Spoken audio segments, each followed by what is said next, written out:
Here I am in the centre of Woking, in the town square, watching the people go by, drinking my coffee.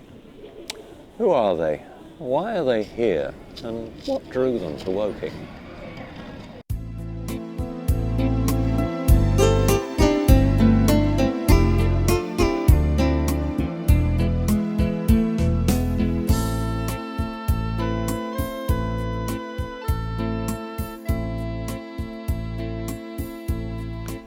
A picture of Woking in the 21st century, and a story of Woking, how it came to be. And before all this modern stuff, what was here before?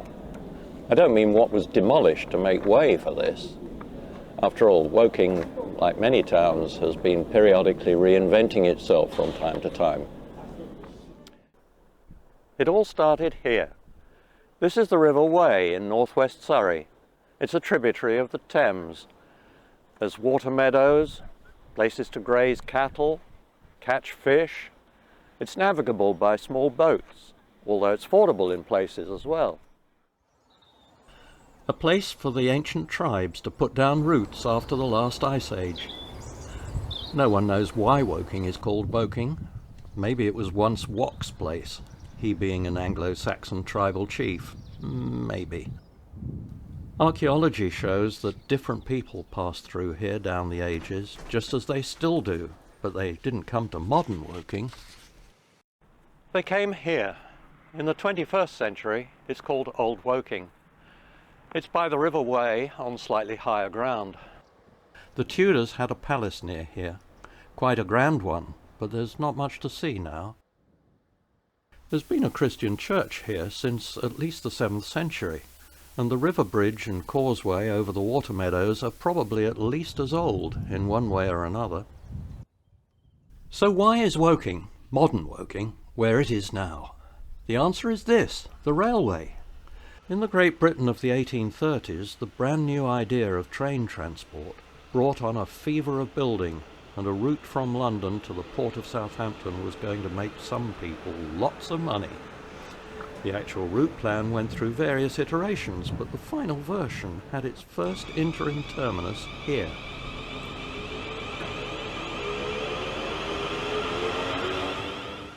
The railway was preceded by this canal, the Basingstoke Canal. It was commercially unsuccessful, and apparently the builders hadn't entirely worked out that you need lots of water at the highest point to make it work properly. It mostly carried coal and timber. On the first day of the railway, the 21st of May 1838, a party of dignitaries travelled from the then London terminus of Nine Elms to Woking Common Station, ate a buffet lunch of salmon and cold beef, and returned. It was the most important day in the history of modern Woking. At the time there was nothing here but heathland, with Woking a mile and a half away. That didn't last. It was instantly a place to connect to the stagecoaches for Guildford, Portsmouth, Basingstoke and onward. By 1840 the railway hotel was built by the station, supplying food, rest and stabling. Modern Woking was on its way. But not much happened for a few years. Then, in the 1850s, the London Necropolis and National Mausoleum Company was formed. London had a problem burying people, and the idea was to create a huge cemetery here, connected by the new railway. Somehow, an Act of Parliament allowed them to buy far more land than they could realistically use, and it wasn't long before large chunks were being sold off for housing, especially near the station. For a large profit, of course. Victorian Woking grew rather haphazardly and has continued to do so ever since, reinventing itself every so often. In the 2010s, an ever-increasing population persuaded the council it needed to build upwards rather than spreading outwards, covering the green spaces around the town. In the 2020s, that process is ongoing. So, Woking in the 2020s, what's it like? Who lives here? Let's take a look around. Here's a greengrocer's run by Boz, but we'll come back to him later. When people watch old films or look at photos, it's often the clothes, the shops, the cars that define the time it was made. Here's a look at central Woking in the early 2020s.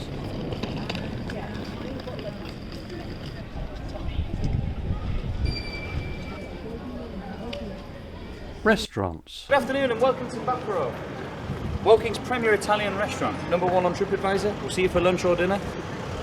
That should be good for a free lunch. Restaurants of all kinds form a good proportion of the retail outlets now, replacing the dressmakers, the shoe repairer, the hardware shops and so on of earlier times.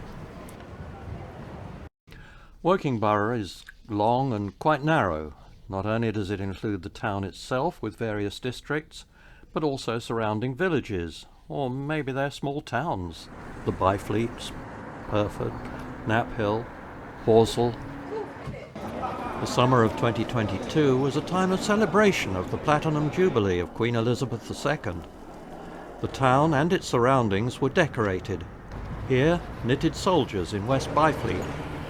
A street party in Knaphill. Sadly, just a few weeks later, the country was in mourning. Various notable people have lived in Woking, but perhaps the most notable was writer H.G. Wells.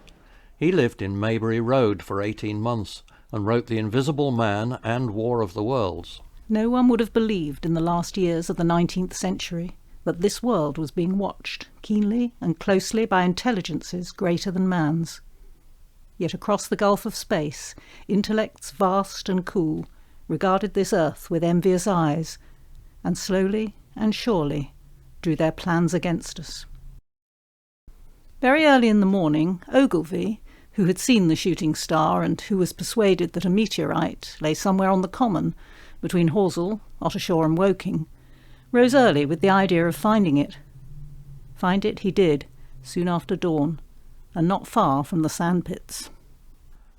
Woking isn't a place with a long history, so it makes the most of what it has. For instance, here's Dame Ethel Smythe, conductor, composer and suffragette. Woking in the early part of the 21st century is a place to live for people from many parts of the world. My family are Turkish Cypriot. I'm from Congo. Venezuela. Originally from north of India. We all came from Pakistan originally. Before that, I live in Hong Kong. Yeah, my name is Boz Amick. I live in Chobham. Any boat you like for a pound a boat? Yes, I came from Bosnia. Came from Bosnia in '92. I came. Every morning my brother Ali goes to market and buys 6 days a week. All fresh, all hand selected. To Woking, all round. Restaurants, pubs, home deliveries. Yeah. Councillor Saj Hussain is the 2022 Mayor of Woking. I came to Woking in 1968. So early communities in Woking were the Spanish, the Italians, and few from Indian subcontinent, mainly Pakistan. I don't know what the attraction was for the Italians and the Spanish, but for the Pakistanis, it was the Muslim Shah Jahan Mosque. The mosque was built in 1889. It's the first purpose-built mosque in northwestern Europe and in Great Britain. The mosque was built as a place of worship for students that were coming predominantly from India, studying at the Oriental College, which was a building that was next door where we currently have the Lion Retail Park. The oldest religion represented in Woking is Christianity. This church here at St Peter's is a beautiful old church. We are 900 years old, the original building. There was a Saxon building on its site before that. So we've got an awful lot of history. One of the things that's particularly well known for in this church is the door that you enter the main body of the church is the original door to the church, 900 years old, a lovely Norman door. And it's just beautiful, probably the third oldest door in the country, the oldest in Surrey. Woking has a number of other Christian churches. Here the Anglican St Nicholas in Purford, and the Catholic Church in West Byfleet. Here a Buddhist temple which was once the Anglican Church for the Brookwood Asylum. Now let's take some random steps sideways. Woking's biggest employer is McLaren's, a maker of racing cars and expensive sports cars, a landmark factory on the edge of town.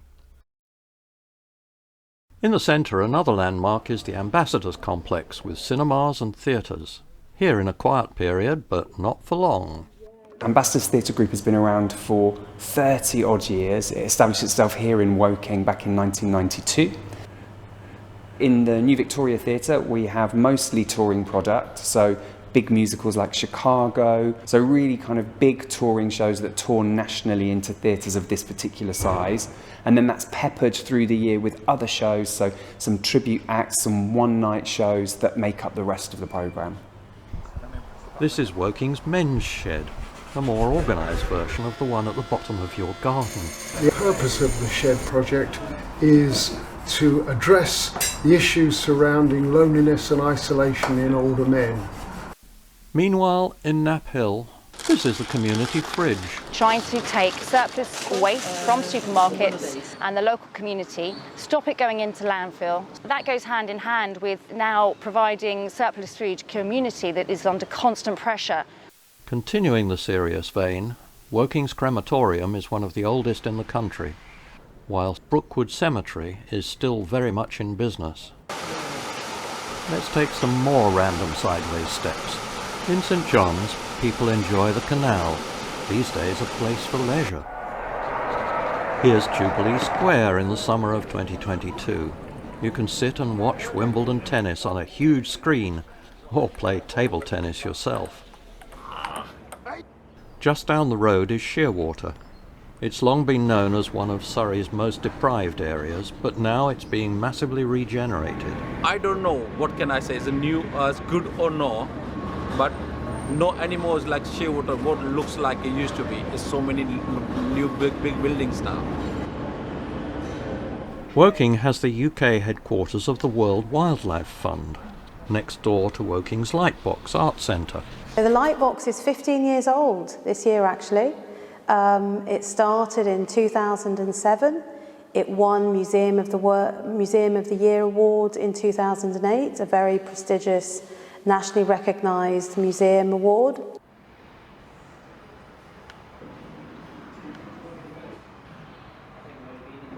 We have the opportunity in this extraordinary building to show work that's been on loan from national collections, so to work with the major national galleries, Tate, V&A, and to bring phenomenal work to Woking for audiences here.